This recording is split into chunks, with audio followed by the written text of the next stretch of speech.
Przed nami, Szanowni Państwo, bardzo ważny moment, ponieważ przed nami debata, w której zadamy ważne pytanie. Czym jest miasto nauki i co ono znaczy tutaj dla naszej lokalnej społeczności, a przede wszystkim dla miasta Katowice? O tym opowie wiceprezydent miasta Katowice Waldemar Bojarun, którego serdecznie zapraszamy na Zapraszamy, scenę. Panie Prezydencie, i ponawiamy pytanie. Czym jest miasto nauki 2024 dla Katowic? A zatem, Wasze magnificencje, Szanowni Państwo, to przede wszystkim miasto otwarte na potrzeby mieszkańców, bo tak naprawdę nauka dzisiaj, co możemy zobaczyć na tej przepięknej sali Międzynarodowego Centrum Kongresowego, to coś, co napędza. Napędza miasto, napędza rozwój, napędza nas wszystkich, a co szczególnie ciekawe, napędza bardzo mocno tych najmłodszych, których tu dzisiaj nie brakuje. Bardzo dziękujemy. Dziękujemy serdecznie tyle. za tak... A ja ze swojej strony pozwólcie, że pozdrowię jeszcze wszystkich od prezydenta miasta Katowice, doktora Marcina Krupy, i zachęcam do wsłuchania się w debatę, która przed nami. Dziękuję serdecznie. Dziękujemy serdecznie. Pan prezydent krótko, ale treściwie podsumował to, co jest ważne dla Katowic. A my teraz dowiedzmy się, czym miasto nauki jest dla wspólnoty europejskiej. To pytanie zadajemy pani Justynie Ciruk z Komisji Europejskiej. Witamy bardzo serdecznie. Dzień dobry. Dzień dobry Państwu. Dzień dobry Państwu. Ma pani mikrofon Już mam własny. ręce wolne, ale i nie. Ponawiamy zatem pytanie. Czym dla Europy są Katowice, miasto nauki 2024? Są czymś bardzo ważnym na pewno i przygotowałam z tej okazji całą prezentację, którą pozwolę sobie przedstawić bardzo szybko, ale w pierwszej kolejności chciałam podziękować za zaproszenie dla rektora Uniwersytetu Śląskiego i dla całej ekipy załogi Uniwersytetu za tę okazję, że możemy tutaj być. Oraz również chciałam wyrazić wdzięczność dla miasta oraz województwa, metropolii, całego konsorcjum, które jest zaangażowane w przygotowanie Europejskiego Miasta Nauki. A więc chciałam Państwu przedstawić, czym jest pokrótce dla Europy to Europejskie Miasto Nauki i jak ono będzie ważnym krokiem w współtworzeniu nowego europejskiego, jednolitego rynku badań i innowacji, tak zwanej właśnie ery. ERA powstała już w 2000 roku, a więc jej pojęcie nie jest nowe, ale teraz mamy jej rewitalizację. Zgodnie z zaleceniami Rady Unii Europejskiej powstał Pakt na rzecz badań i innowacji w Europie. Pakt ten określa wspólne uzgodnienia, wartości i zasady oraz obszary, na których państwa członkowskie będą wspólnie realizować wizję. Jak powiedziała nasza komisarz Maria Gabriel, przyjęcie paktu jest krokiem naprzód w realizacji naszych ambicji, aby stworzyć erę na miarę przyszłości. Pokazuje nasze wspólne zaangażowanie w mobilizację polityk w zakresie badań, innowacji oraz konkretne działania na odpowiedzi na dzisiejsze wyzwania, takie jak transformacja cyfrowa i ekologiczna. Pokrótce chciałam przedstawić Państwu tą długą drogę do ery, która zaczyna się od wspólnych wartości. Jakie chcemy mieć wartości w dziedzinie badań i innowacji? Chcemy, żeby te badania żeby była etyka, integralność badań, wolność badań naukowych oraz równość płci i równe szanse dla wszystkich. Chcemy pracować lepiej i chcemy pracować razem. Oznacza to m.in. swobodny przepływ naukowców, personelu wiedzy, dążenie do doskonałości, a także integracja i odpowiedzialność społeczna. Na podstawie tych wspólnych wartości opracowaliśmy priorytetowe obszary wspólnego działania. A w tych obszarach znajduje się 20 akcji, dobrowolnych akcji, które państwa członkowskie mogą implementować. I z szczególną uwagą zwracam na akcję 14. Akcje te nie powstały przypadkowo, ale zostały stworzone przez proces selekcji. Odpowiadaliśmy sobie na pytania, czy te akcje są istotne i wykonalne, oraz czy ich współtworzenie ze strony państw członkowskich będzie możliwe.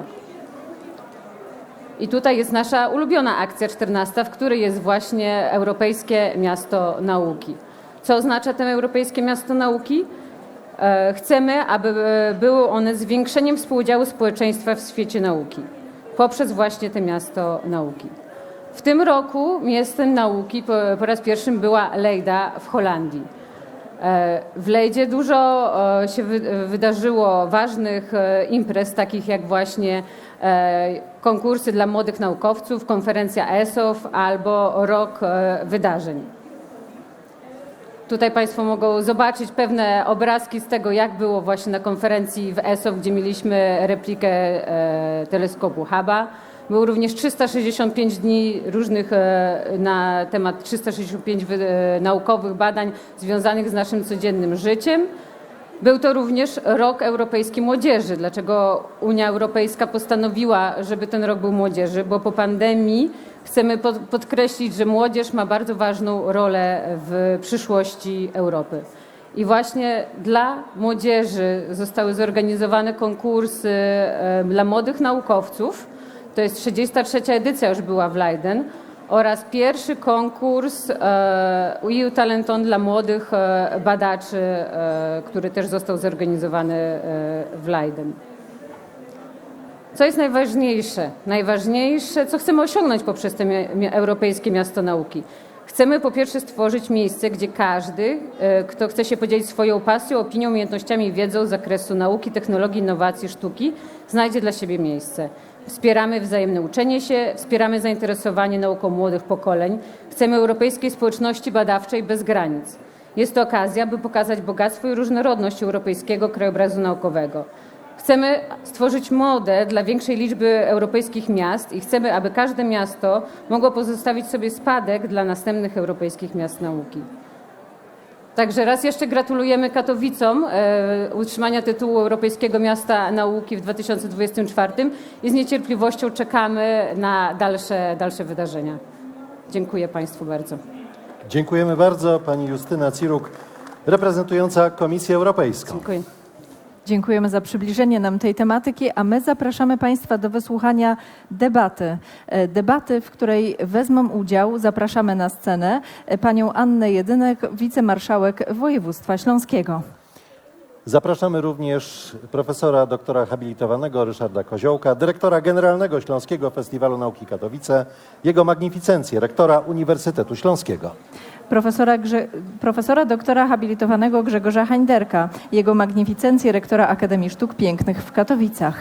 Profesor doktor habilitowaną nauk medycznych Katarzynę Mizie-Stec, prorektor do spraw nauki i współpracy międzynarodowej Śląskiego Uniwersytetu Medycznego w Katowicach. Doktora habilitowanego Janusza Kapuśniaka, profesora, prorektora do spraw nauki i współpracy z zagranicą Uniwersytetu Humanistyczno-Przyrodniczego imienia Jana Długosza w Częstochowie. Na scenie również pojawi się już za chwilę profesor doktor habilitowany Maciej Nowak, prorektor do spraw nauki i rozwoju kadry akademickiej Uniwersytetu Ekonomicznego. Zapraszamy doktora habilitowanego Arkadiusza Stanule, profesora AWF-u, prorektora do spraw promocji i sportu Akademii Wychowania Fizycznego imienia Jerzego Kukuczki w Katowicach. Na scenę również zapraszamy profesora doktora habilitowanego inżyniera Jerzego Wysłockiego, prorektora do spraw nauki Politechniki Częstochowskiej. I zapraszamy do dyskusji doktor habilitowaną Aleksandrę Ziembińską-Buczyńską, profesora Politechniki Śląskiej, dyrektor Centrum Popularyzacji Nauki Politechniki Śląskiej. Za chwilę będziemy mieli komplet naszych ekspertów, drodzy Państwo, na scenie.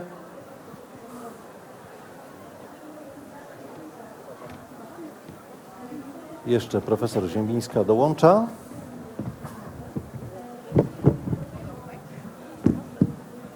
Panie profesorze, scena jest pana. Dzień dobry Państwu, witam serdecznie. Proszę Państwa, postanowiliśmy, że już dość tych otwarć oficjalnych. Zrobiliśmy je na konferencjach prasowych wspólnie, robiliśmy je wczoraj w obserwatorium, w planetarium chorzowskim. Trzeba zacząć Panie rozmawiać. profesorze, przepraszam, wchodzę w słowo. Tak? Brakuje nam jednej osoby w debacie.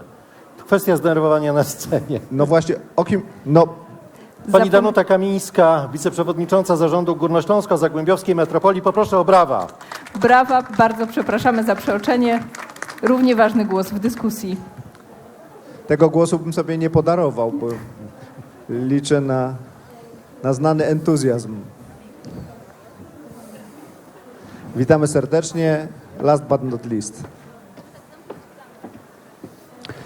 Więc postanowiliśmy w ramach otwarcia zacząć rozmawiać o tym, jakie korzyści możemy osiągnąć z miasta nauki. Ja pamiętam, kiedy pojawiła się idea Europejskiego Miasta Kultury dla Katowic, kiedy Katowice rozpoczęły wyścig aplikacyjny o zdobycie tego tytułu, wielu się skrzywiło ze zdziwieniem. Katowice europejską stolicą, polską stolicą kultury, to już by budziło zdziwienie niejakie, a cóż dopiero europejską. Wydawało się to aspiracjami grubo na wyrost, a potem pojawiło się słynne hasło Katowice miasto ogrodów, które wywołało tak samo bardzo wiele kąśliwych uwag. No, nie wiedzieliśmy wówczas tego wszystkiego, co dzisiaj wiemy o koncepcji miasta ogrodu, o tradycjach przemysłowo-urbanistycznych, z których Katowice słyną.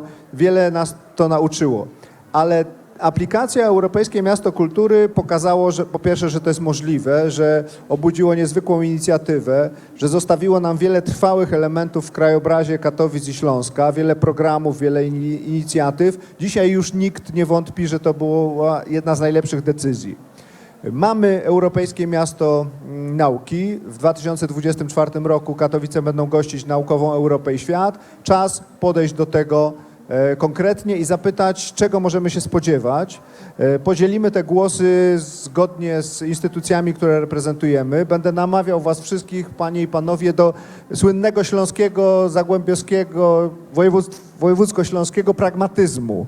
Podobno jesteśmy praktyczni, pragmatyczni, umiemy liczyć, stoimy twardo na ziemi. W związku z tym przejdźmy od tego poziomu wysokich idei naukowych, integracji europejskiej, o których mówiła nam pani Justyna Ciruk, przedstawicielka komisji wśród nas. To już wiemy, bliskie są nam te wartości i mamy je wpisane w swoich strategiach, misjach i działaniach. Spróbujmy teraz spojrzeć na to bardzo konkretnie, tu i teraz, z wiedzą o tym, jakie są nasze uczelnie, czego w nich brakuje, jakie jest ich bogactwo, a także na nasze regiony, na nasze obszary, które tutaj reprezentujemy. Zatem moje pytanie wyjściowe jest proste. Czego państwo spodziewają się, jakich korzyści dla instytucji, regionów, miejsc, ludzi, których reprezentujecie? Zacznijmy od regionu. Dziękuję panie rektorze, szanowni państwo. Oczywiście Europejskie Miasto Nauki i w ogóle aspiracja, która już stała się faktem, żeby pokazywać, że nasze województwo, bo będę o nim mówić szerzej, jest województwem, czego bym państwu życzyła sobie, nowoczesnym i bez kompleksów. To w tym momencie, co jest naszą wielką siłą, czyli ten pragmatyzm i mówienie o tym, co jest nam potrzebne, czyli silne ośrodki rozwojowe, silne ośrodki edukacyjne, pragmatyzm i pracowitość, jest niestety połączone i to pokazuje, że nie warto ze skromnością, tą niewłaściwą.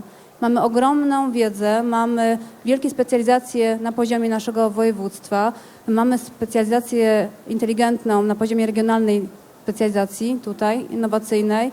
Jesteśmy liderami w zakresie usług medycznych, mamy doskonałe uczelnie i myślę, że ten rozwój i ta zmiana będzie pokazywała dla nas, dla naszych mieszkańców to, że warto inwestować w edukację. Ona też się pojawiała na poziomie regionalnym z punktu widzenia funduszy europejskich, więc mówienie o tym, że jesteśmy miastem w Europie i tego też bym sobie życzyła, żebyśmy nadal byli regionem europejskim i tak pewnie powinno być. Jest też szansą na rozwój dla naszych mieszkańców i tym, co jest najbardziej istotne, bo to jest dzisiaj świadectwo dla naszych dzieci i dla uczniów i studentów, bo oni będą korzystać z infrastruktury edukacji, oni korzystają z naszych wykształconych edukatorów i na poziomie tym najbardziej podstawowym i na poziomie wyższym i oni też zasługują na to, żeby ta baza naukowa była na najwyższym poziomie.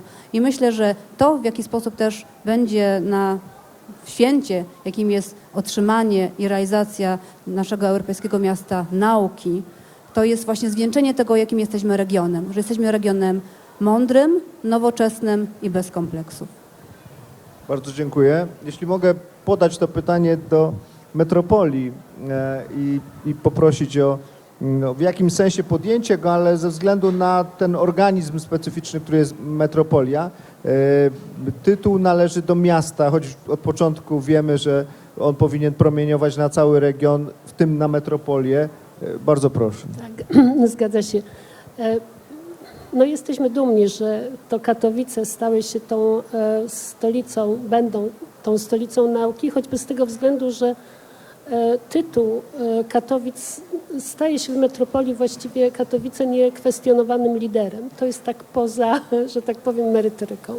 Jeżeli chodzi o metropolię, to rozwój metropolii od początku upatrywaliśmy poprzez naukę i wiedzę.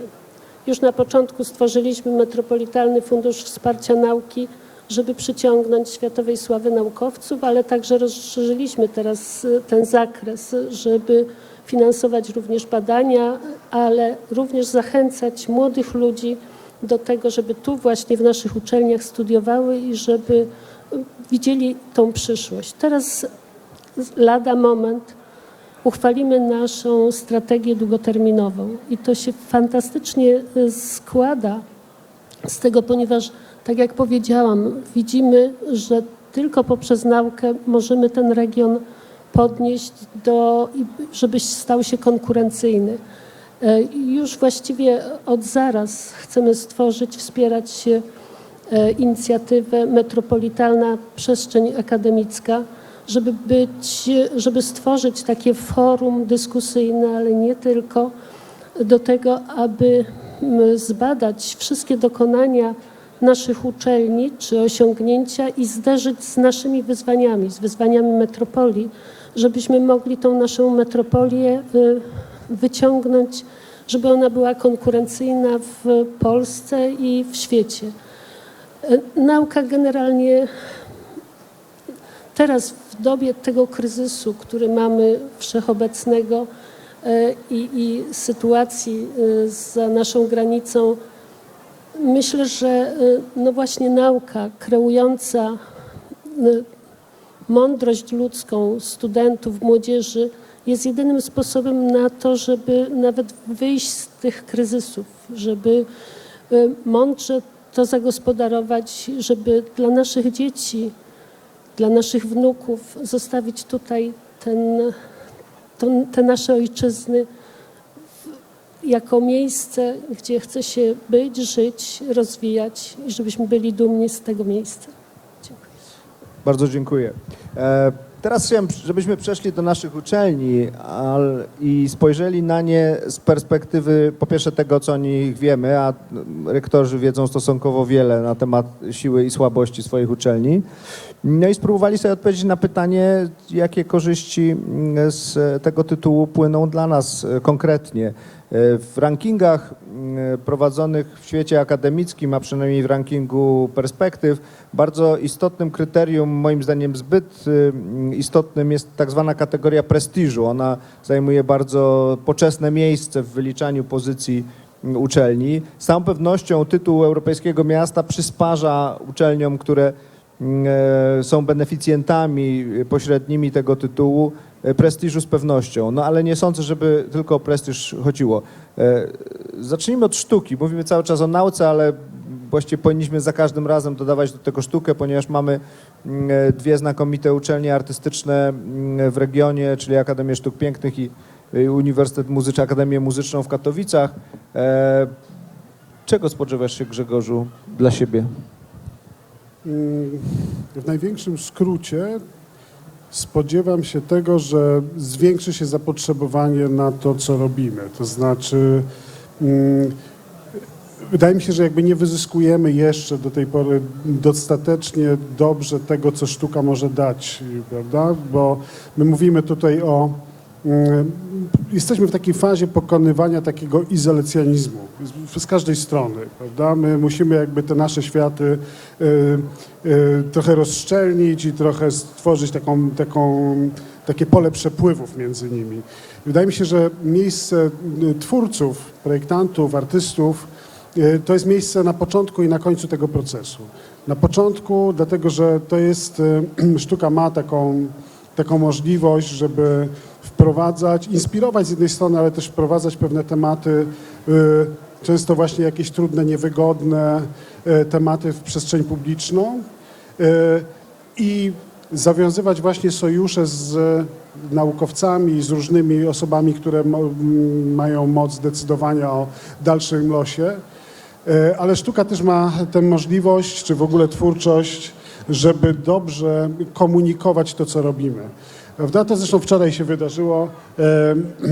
posiłkowałeś się sam literaturą i tą metaforą lustra i myślę, że to bardzo nam utkwiło. Oczywiście mówię tutaj o takiej imprezie w pewnym sensie zamkniętej, jaką była gala otwarcia w Planetarium Śląskim.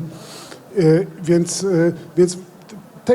tego się spodziewam, to znaczy, że w naszą kulturę komunikacji ze społecznością lokalną, że w ogóle jakby znajdziemy w sztuce możliwość jakby komunikowania się między sobą i budowania takiej platformy dyskusji. To się wydarzyło teraz, to też podam konkretny przykład, już nie chcę przedłużać, ale temat rzeka, dzisiaj wypowiadałem się też na ten temat przy okazji tego tematu i tak sobie właśnie uświadomiłem w trakcie tej rozmowy, że dyskusja akademicka, zarówno dyskusja akademicka, jak i wystawa sztuki współczesnej nie mają jeszcze takiego rezonowania, jakim jest połączenie tych dwóch narracji, więc wydaje mi się, że jest to siła bardzo duża, no i tego bym sobie życzył, tak. Dziękuję bardzo.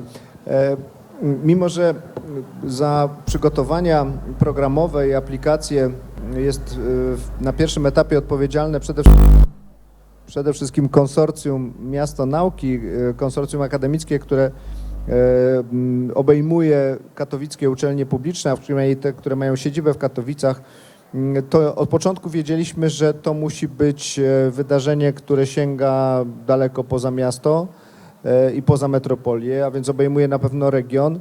W dalszym zakresie to powinno być święto polskiej nauki i europejskiej jednocześnie, bo tak sobie wyobrażamy, że ten 2024 rok to będzie taki moment otwarcia szeroko okna w obie strony, na polską naukę i na europejską naukę w Polsce, polską w Europie. Tak chcielibyśmy postrzegać ten rok, tak będziemy o nim myśleć. Więc tu już uprzedzam pytanie skierowane do Politechniki Częstochowskiej, która przede wszystkim jest tu z nami na festiwalu nie pierwszy raz i bardzo wam za to dziękuję. Panie rektorze, bardzo proszę o komentarz. Dziękuję bardzo. Tak, dla niektórych może się to wydawać nieoczywiste, że Częstochowa uczestniczy w festiwalu, festiwalu śląskim związanym ze Śląskiem. Niektórzy Częstochowę bardziej łączą z Małopolską, ale na pewno, skoro tu jesteśmy, to już jest najlepszy dowód na to, że uważamy, że jest to potrzebne dla nas, że to przynosi korzyści też dla nas, jako dla Politechniki Częstochowskiej. Dlaczego? Ponieważ jest to okazja, abyśmy mogli zaprezentować się szerszemu społeczeństwu, zdając sobie sprawę z pewnej konkurencji, jaką są dla nas świetni, wspaniali tutaj przedstawiciele pozostałych uczelni śląskich. I to jest jednocześnie też trudność dla nas, ponieważ te 70 kilometrów odległości, także to też utrudnia, żebyśmy mogli w pełni się zaprezentować, dlatego staramy się to, co mamy najlepsze i to, czym możemy przyciągnąć do nas zarówno kandydatów, czyli studentów, jak i zainteresowane osoby, czy przemysł do nas, do Politechniki, to staramy się zaprezentować, o tym myślimy i wydaje mi się, że też chcielibyśmy, żeby łączono nas ze Śląskiem, żeby też nie myślano tylko o Śląsku jako właśnie o tym centrum, ale także ten północny region, żeby także był widoczny u decydentów, u naszych władz. Także to uważamy, że też jest dobrą okazją dla nas do tej prezentacji. Dziękuję. Mam nadzieję, że będziemy pracować także na lobby w Częstochowie, lobby naukowe. Korzystajcie z nas jak tylko możecie. Z medykami jest prościej i trudniej, dlatego że filolog czy humanista, nawet z całym szacunkiem artysta, musi wykazać swoją użyteczność społeczną. Nawet jeśli pozyskuje, czy współpozyskuje tytuł Europejskiego Miasta Nauki. Medycy są potrzebni każdemu, więc wy właściwie nie musicie nic robić, żeby mieć i prestiż, i uznanie, i podziw. No więc z pewną nieśmiałością kieruję do pani prorektor pytanie, czy w ogóle Miasto Nauki wam jest do czegoś potrzebne? Ja generalnie jestem raczej nieśmiała. No i myślę, że staram się zawsze znaleźć miejsce w szeregu i nigdy nie pcham się do przodu. Od tego chciałam zacząć. I myślę, że medycy niezwykle dużo zyskują. My jako uczelnia medyczna no, staramy się być dobrzy, staramy się potem dobrze leczyć ludzi, ale jesteśmy dosyć monotematyczną uczelnią. I myślę, że zarówno dzięki Śląskiemu Festiwalowi Nauki, zarówno dzięki tej inicjatywie, którą teraz powoli tworzymy, czyli dzięki Katowicom Miastu Nauki, my rozszerzamy horyzonty. No mówię, zaczynając od siebie, to jest niezwykła przyjemność być w takim gronie i móc na przykład uczestniczyć w przedstawieniu, które mieliśmy wczoraj i czytaniu Alicji z Krainy Czarów, widzieć niesamowite przestrzenie i poruszać się w czasie i w przestrzeni, jak i być z Państwem tutaj. To dla nas tak naprawdę to jest absolutnie wartość dodana. A z drugiej strony myślę, że jeżeli prezentujemy jakiś region, i tutaj świetnie o tym mówiła pani marszałek, region, który cechuje się rzetelnością, pracowitością i gdzieś tam stoi z tyłu, to ten region nie może funkcjonować bez medycyny, zarówno pod względem usługowym, naukowym, ale również takim PR-owym. My zresztą pewnie będziemy przez lata, każda z naszych uczelni, szczycić się, że jesteśmy uczelnią z miasta, które było miastem nauki. To jest wartość dodana, którą gdzieś tam budujemy teraz, a potem będziemy z niej korzystać i pewnie na jej bazie coś nowego powstanie. Jeszcze pewnie nie wiemy co, ale pewnie musimy to zaplanować w tym gronie szerszym. Co więcej, proszę Państwa, myślę, że my się lubimy, spotykając się i analizując te projekty i niewątpliwie dziękuję Uniwersytetowi Śląskiemu, że jest tutaj liderem. Pewnie u nas zajęci trochę monotematycznymi naszymi zadaniami, w których się raczej sprawdzamy, raczej lepiej, może czasem gorzej. Pewnie nie mamy aż tak szerokich horyzontów, dlatego stoimy z tyłu, trochę od Was zyskujemy już ze wszystkich uczelni, które tutaj są. Bardzo za to dziękuję, ale to też, tak jak mówię, daje nam olbrzymie możliwości.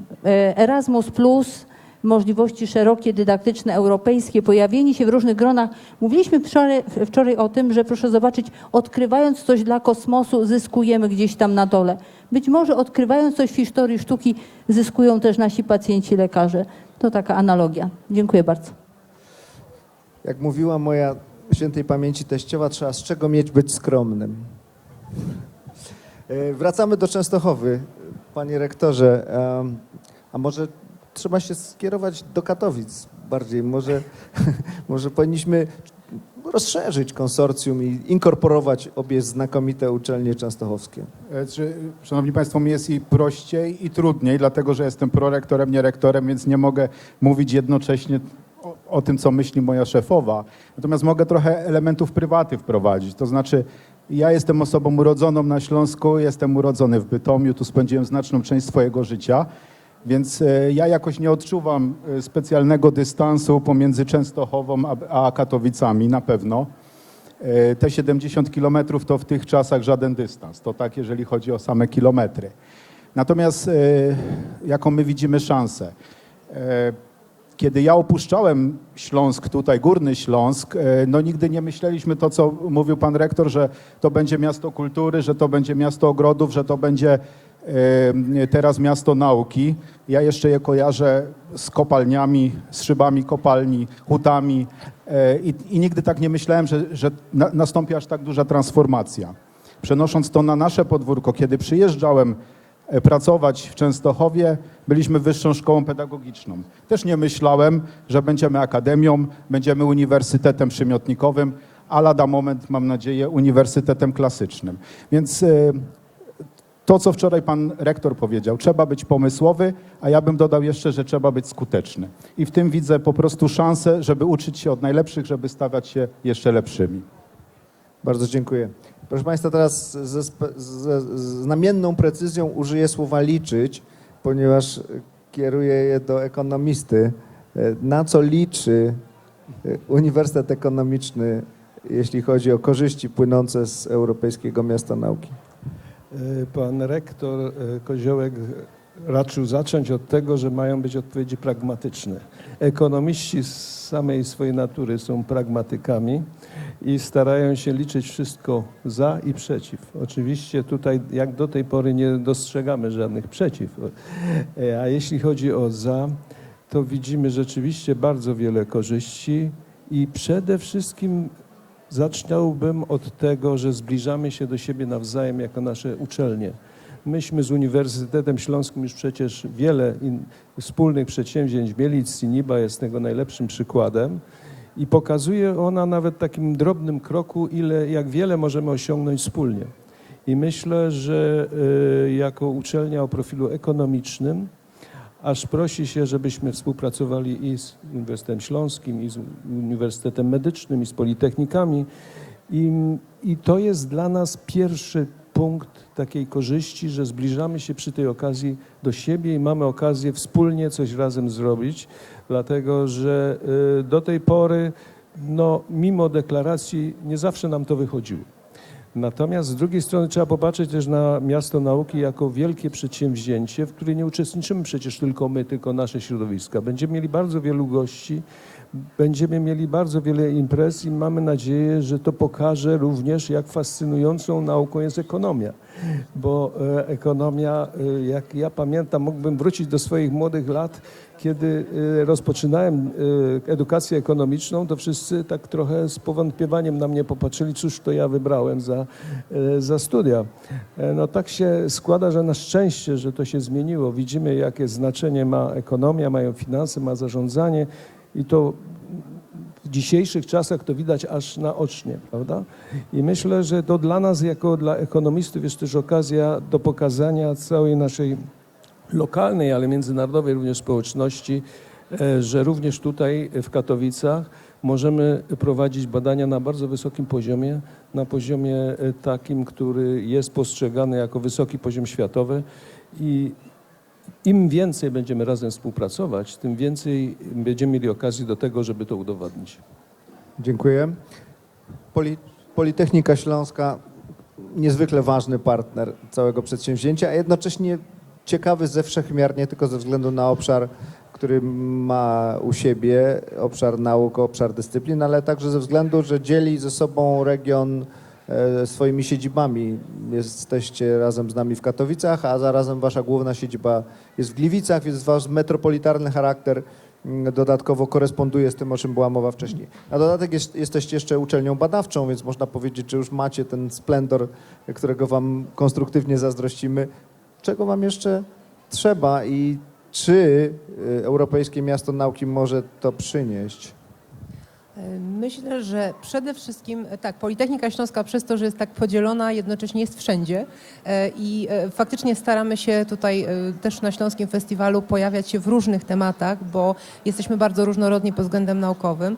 Natomiast Miasto Nauki jest nam potrzebne dlatego, że głęboko wierzymy, że powinniśmy uczyć nasze społeczeństwo nauki od najmłodszych lat i rozwijać innowacje właściwie od przedszkolaka.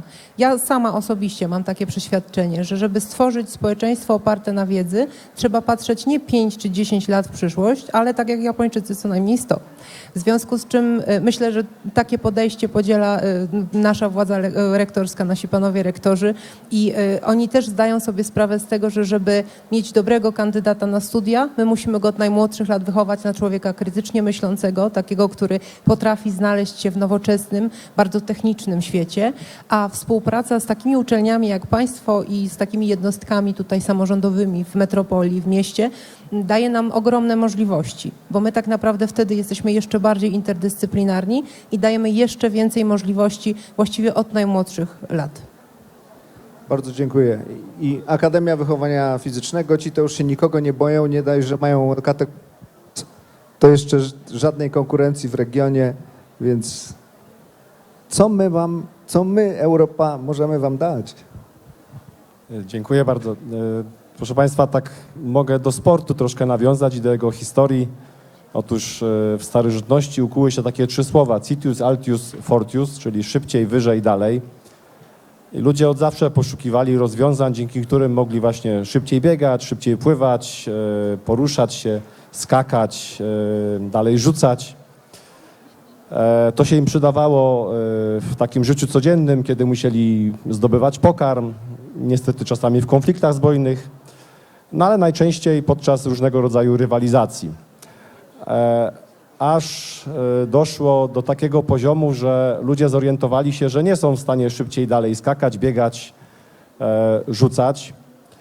Było to gdzieś w latach 50. ubiegłego stulecia, gdzie okazało się, że no nie można więcej ciężarów przerzucić, nie można więcej kilometrów pokonać, czy to wpław, czy to biegiem.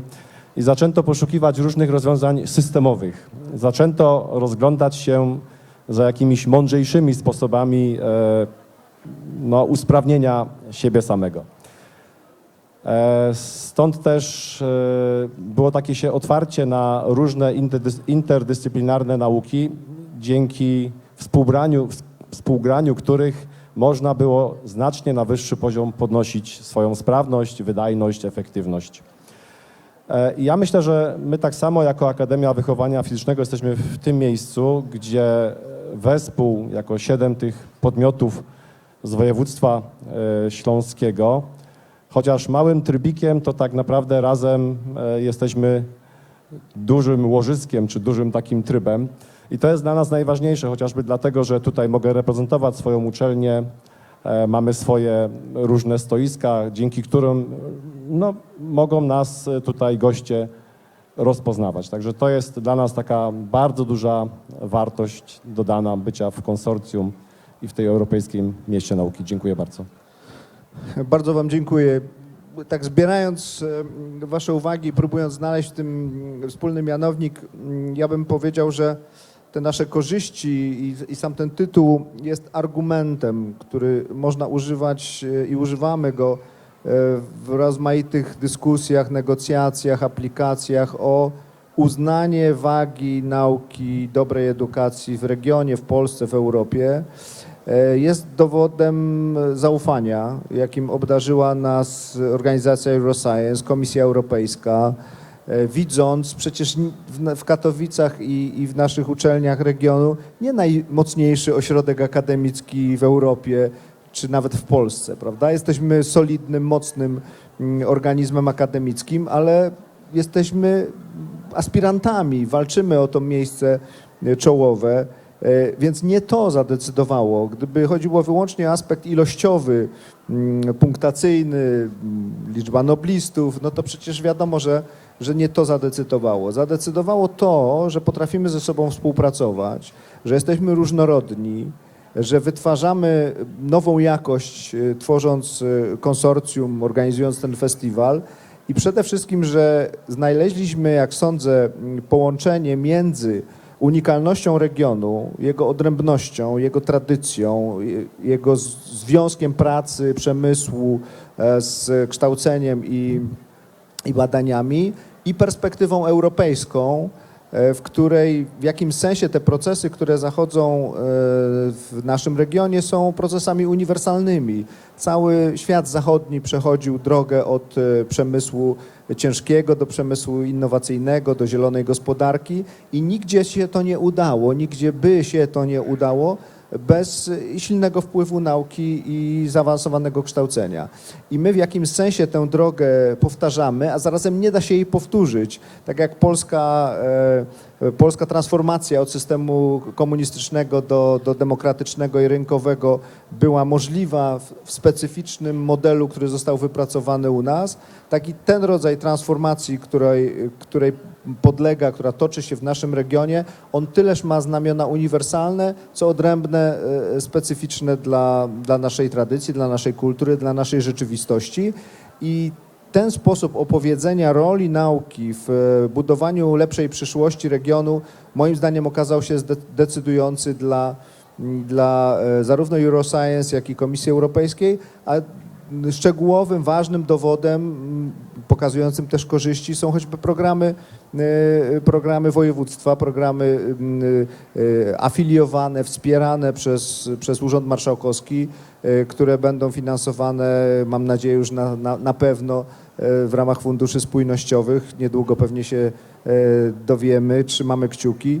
I tam znajdują się także inwestycje w infrastrukturę akademicką, które będą materialnym dowodem wagi, jaką wszyscy przywiązujemy do silnej nauki w regionie i w jaki sposób ona stanie się i jest instrumentem tej transformacji.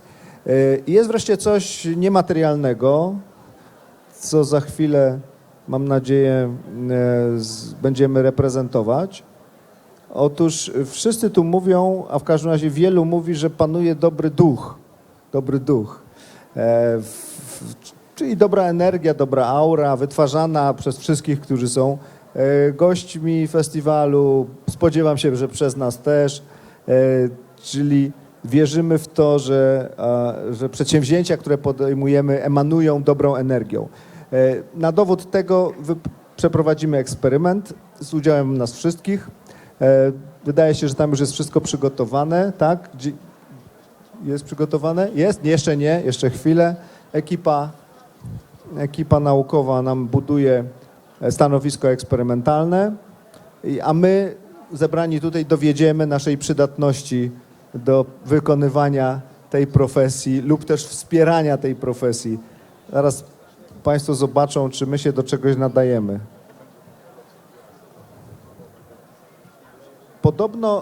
Podobno zmaterializujemy ducha, czyli przejdziemy od idei do materii, jak to zwykle w nauce, że najpierw coś wymyślamy, to ma formę idei, konceptu, hipotezy, pomysłu, a potem trzeba to udowodnić. Najczęściej tym dowodem jest eksperyment. Więc jeśli mówimy, że panuje wśród nas dobry duch, no to Państwo mogą powiedzieć, jaki duch? Pokażcie nam tego ducha. No to my go pokażemy. A przynajmniej spróbujemy go pokazać. Proszę też wziąć pod uwagę, że nauka to są serie błędów, niepowodzeń. Patrzę na profesora rektora Janusza Janeczka, który zasiadał w NCN-ie i niestety NCN nie przewiduje błędów w projektach grantowych. Tam jest założenie, że wszystko się uda, co jest rażącym optymizmem, jak na typowe postępowanie naukowe. Także załóżcie Państwo, że ten eksperyment może się też nie... Czy jesteśmy gotowi? Komentarz. Tak, drodzy Państwo, pan profesor, już pan rektor nas wprowadził, że zawsze z eksperymentem różnie bywa, zgadza się, to jest rzeczywistość i różnie on wychodzi, będziemy trzymali kciuki, żeby się udało. Na czym polega eksperyment?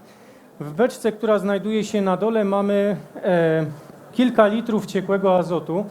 Temperatura tego azotu to jest mniej więcej 196 stopni poniżej zera w skali Celsjusza. Nie wchodzić. Nie wchodzić, nie kąpać się, nie wkładać rąk. A u góry w wiadrze będziemy mieli wrzącą wodę, czyli praktycznie rzecz biorąc 100 stopni Celsjusza. No i teraz zobaczymy, czy eksperyment się uda i czy tego ducha wywołamy i czy on z nami pozostanie. Ja przygotuję w takim razie to, co powinno się znaleźć w tym wiadrze, a Państwa zapraszamy w takim razie do tego, żeby spróbować tego ducha wywołać. Ja pokieruję eksperymentem. Tak. Ja Państwo powiem kiedy, trzymają raz, żeby Państwo przypadkiem nas tak. nie wywołali. Starczyć miejsca. Jeszcze, tak. Każdy musi do tego przyłożyć rękę. To jest Dobrze, przykład a ja bym prosił, myślę, że mamy wystarczający dystans. wzorowego współdziałania. Zgadza się. Tak się Także- pracuje na Śląsku. Tak, więc Obym spróbujmy. złą godzinę tego nie powiedział. 3, 4.